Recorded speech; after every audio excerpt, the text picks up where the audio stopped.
देवराज news, जनतेचा आवाज जनतेसाठी। देवराज न्यूजला सबस्क्राईब करा आणि बेल आयकॉनवर क्लिक करा। नाशिकमध्ये राजकीय वातावरण तापले असताना भाजपचे ज्येष्ठ नेते व मंत्री गिरीश महाजन यांना कथितपणे निष्ठावंत भाजप कार्यकर्त्यांच्या रोषाला सामोरे जावे लागले।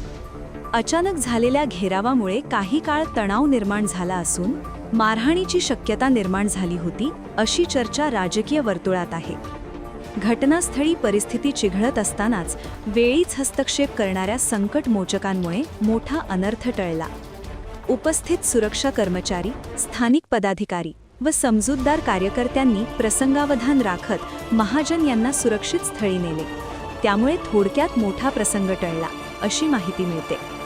या घटनेनंतर शहरातील राजकीय वर्तुळात खळबळ उडाली असून पक्षांतर्गत नाराजी, गैरसमज आणि संवादाचा अभाव यावर चर्चा सुरू आहे। अधिकृत पातळीवर अद्याप सविस्तर प्रतिक्रिया देण्यात आलेली नसली तरी पक्षश्रेष्ठींकडून परिस्थितीवर लक्ष ठेवले जात असल्याचे सांगितले जात आहे। दरम्यान संकटसमयी मदतीला धावून आलेले संकटमोचक कोण, हा प्रश्न चर्चेचा विषय ठरत असून त्यांच्या तत्परतेमुळेच परिस्थिती नियंत्रणात आली, असे अनेकांचे मत आहे।